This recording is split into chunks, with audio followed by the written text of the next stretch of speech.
Well, happy Father's Day. Today is Father's Day. It is also the summer solstice. The talk this morning is called Tilt. It's about leaning in. There's a story, this is based on a Native American proverb. A tribal elder was teaching his son about life. And he said, there's a fight going on inside of me. It's a terrible fight, and it's between two dogs. One is evil. He is anger, envy, sorrow, regret, greed, arrogance, self-pity, guilt, resentment, inferiority, lies, false pride, superiority, and ego. He continues, the other is good. He is joy, peace, hope, love, serenity and humility, kindness, benevolence, empathy, generosity, truth, compassion, and faith. The same fight is going on inside you and inside every other person too. The boy thought about that for a moment and he said, which dog is going to win? And the elder said, whichever one we feed. So the idea of the solstice is today is the longest day of the year. This is when the sun and the earth are at maximum tilt toward each other. Now, the earth isn't like wiggling back and forth trying to find its place. It's tilted the same way, but the tilt gets around so that it's closest to the sun in the northern hemisphere today. On the winter solstice, the same thing, but the tilt is in the opposite direction. We're tilted the farthest away. And the way that we're tilted, the way that our planet is leaning, sort of dictates or informs what our activities are going to be. I was doing yard work yesterday, and I had to go past the snow shovels to get to the lawnmower. At the winter solstice, I will not be needing the lawnmower anymore, and the snow shovels will be much more important. How we're tilted affects our experience, affects our lives. It's not like one is good and one is bad. One is winter and one is summer. The idea of tilting is it's kind of interesting. If you want to teach somebody just with words how to walk, tell them stand up and then lean forward, but don't fall down. If you'd like to try that now, you can. Stand up, lean forward, don't fall down. You're walking. Yeah.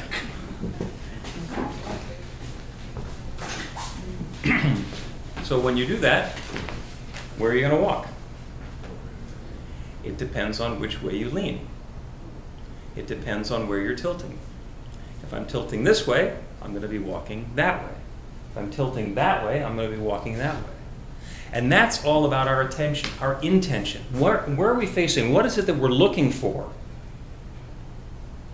as we are taking that next step into our lives? So today is Father's Day, and what we're doing is we're leaning towards that. We're leaning towards dad. We're leaning towards fathers. We're leaning towards that masculine energy. And it's not just fathers, men who have had children. It's that father archetype. It's the masculine archetype. It is the young energy. It is the warrior, the provider and the protector. That's the father archetype. And a lot of times, fathers who have children are fulfilling that role and playing that archetype. But there are other people who are fulfilling that role as well. And everybody has someone, and in fact a lot of times multiple people in their lives, who are playing that role and fulfilling that archetype and giving them that experience. So I'd like to first of all honor the actual fathers who are in the room. If you're a father with a child, please stand up so that we can honor you. Thank you. Send them some love. And then we can applaud. Thank you. Remain standing. If you have ever mentored a younger person and helped them along their path, please also stand up. And if you have a father who you'd like to honor, or had a father, please also stand up. Yeah, they're going to be everybody. Rub your hands together and send some love out, because we're all playing a role in this process. Let the love flow. Let it spread out. Thank you. You can be seated.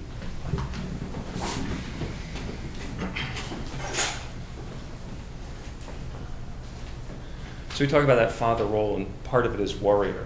And a lot of people think that warrior is about fighting. And actually, warrior is not about fighting. Warrior is about taking a stand for peace and being willing to fight. It's about being willing to walk the line and make sure that the intention that we set for ourselves is going to be fulfilled, and actually putting ourselves out there to do that. This week in South Carolina, there's a tragedy. And there's been a lot of conversation going on, and people can't make sense of it.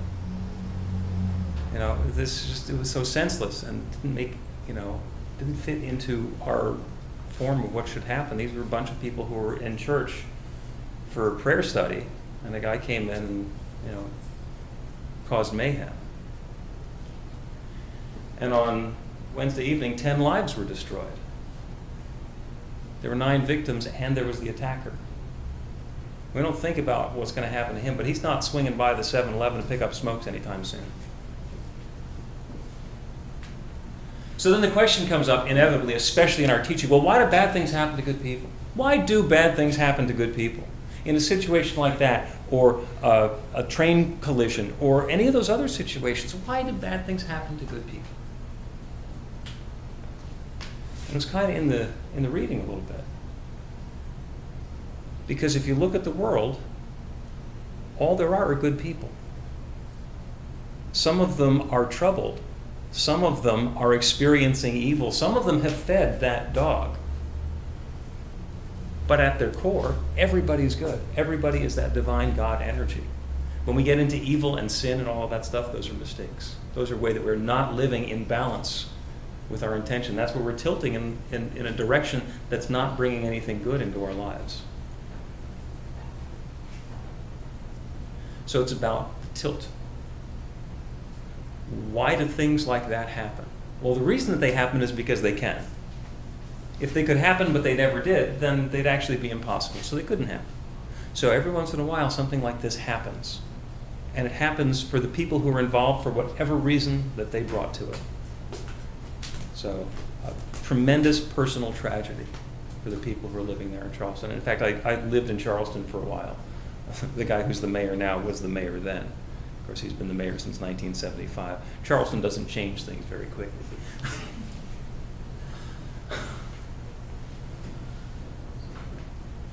And I understand the rage and the racism, even though I don't agree with it at all. This 21-year-old kid who thought he had the answers, and he was angry because the answers weren't showing up in his life, and he took steps that were completely inappropriate. That was his personal story. He gets to continue playing out that personal story. Everybody else who was there was involved in their own story, and we can love them and support them and pray for them and for their families and for the people who were left behind and for all of the questions and the imbalance that are going on in our lives now. And the other thing that we can do is to put our attention and our intention and lean towards what can be done to change the pattern. What can we do to lean into something that's new? Well, we keep on talking about, well, I want to, that's not acceptable. And I would guess that everybody in this room would agree, that's not acceptable. But what is acceptable? What do we want to see instead? And the first thing that happens is we have a bunch of assumptions about how we can go about making a situation better. And the interesting thing about those assumptions about how to make things better is that everybody thinks they're right. Everybody thinks they're right. There is not a person in the world who says, here's a really bad idea that I'm going to force on other folks.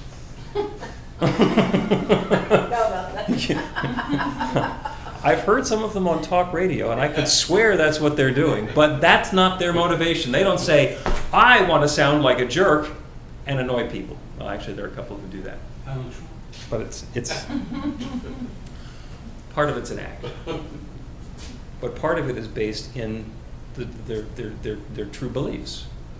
And I have some beliefs about the things that we can change that would make the situation better.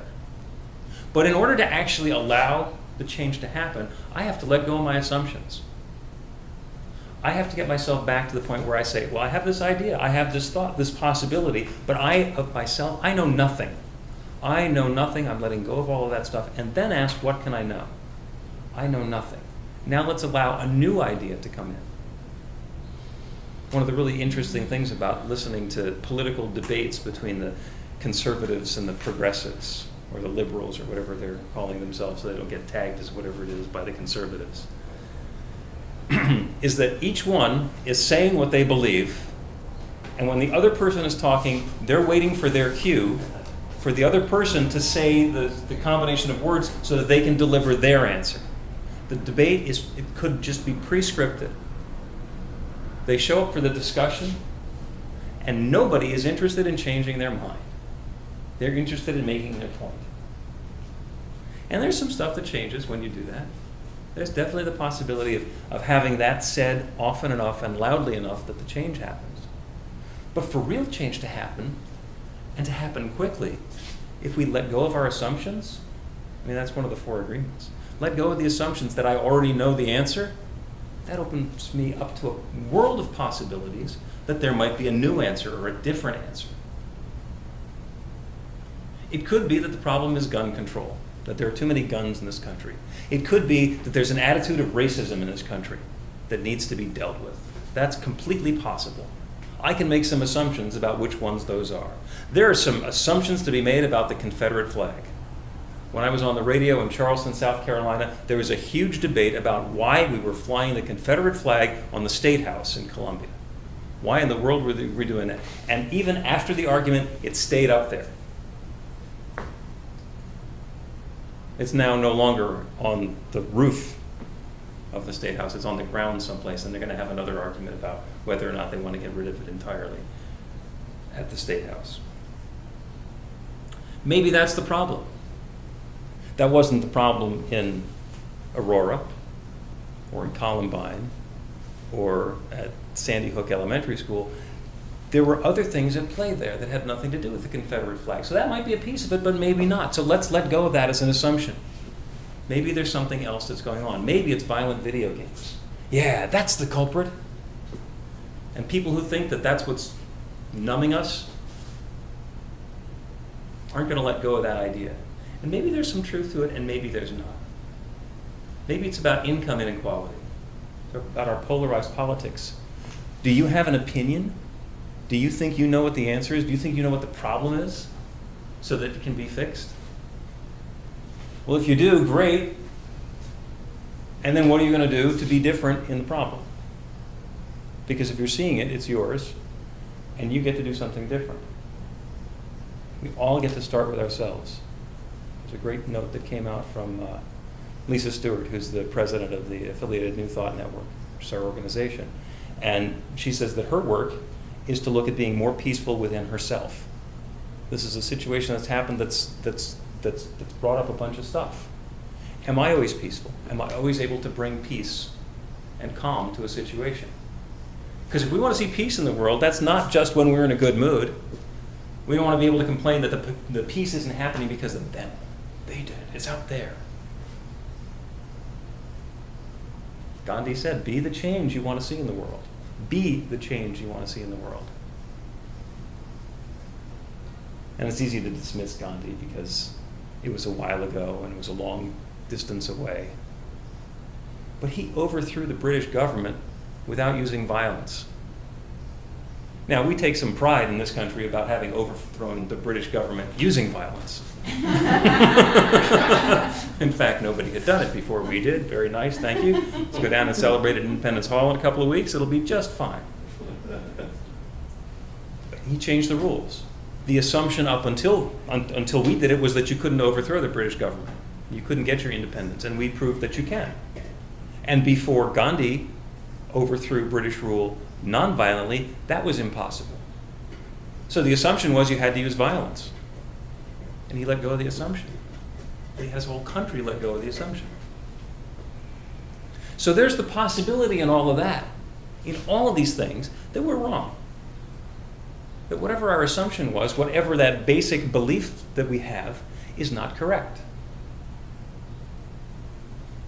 On the world stage, if you were to divide the world up into good guys and bad guys, are we the good guys?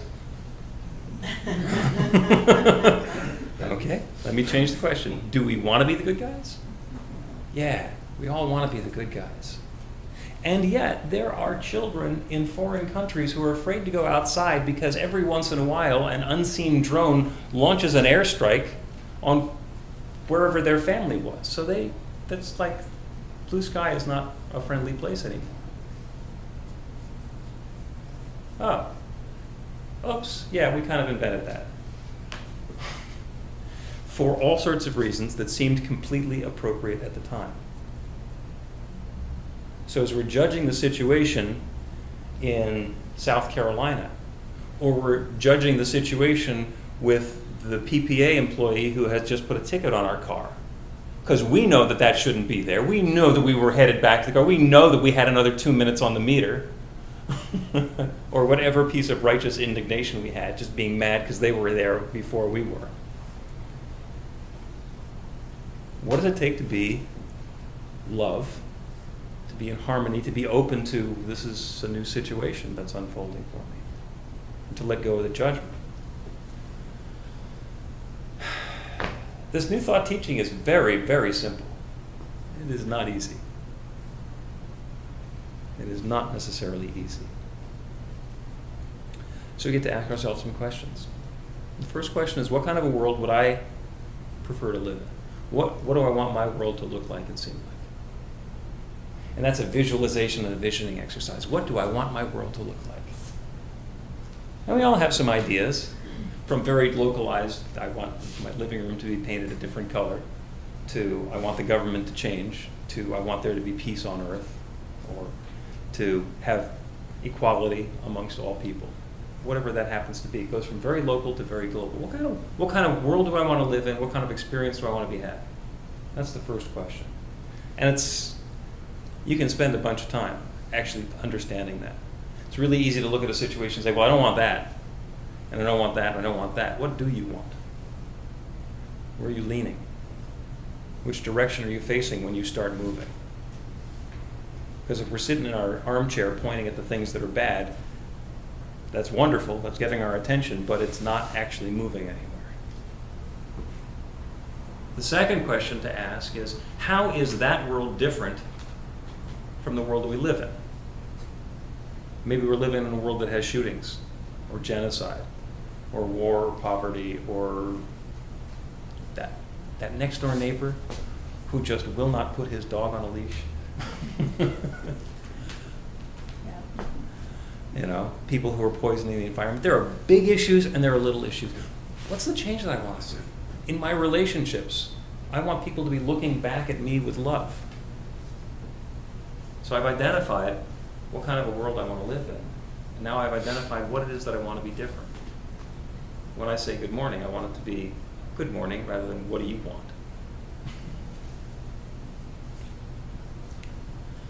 And then to identify from those two, what's unacceptable? What's going on in your world and your life that's not acceptable to you? What is it that you're willing to take a stand for? Because that's when the magic happens. When we get to be the change that we want to see in the world. When we take a stand and we lean into it, and then we start moving. And we can do that. We can do that. And there have been a lot of successes. This is not something that's just a bunch of futility. If you look back through history, I mean, we're an independent country. And we abolished slavery, and we have equal rights for women. It's getting better. And we have civil rights, and that's getting better. And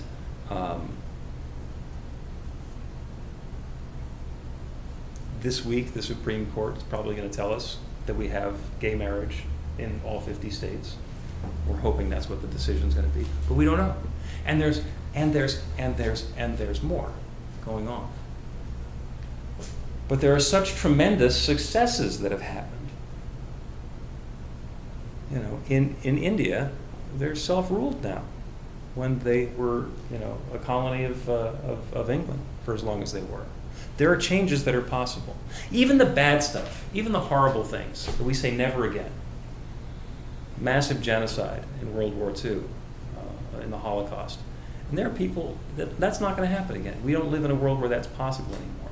So as we look at the situations and the things that go on that we don't like, On the one hand, they're a personal tragedy, and they're horrible. That's what we weep about. That's what we cry about. That's the stuff that hits us in the heart and in the gut. The loss, the personal experience, yeah. And it's also the invitation. That second question. Okay, what kind of a world do I want to live in? What's going to be different about that? Because together, each of us individually can lean in, and together we are in the process of creating the next version of our world together. We're each of us at every moment creating the next version of our life. So this has been kind of heavy talking about these big world events and terrible tragedy things. And that's what grieving is about. That's what loss is about. It's a very real experience.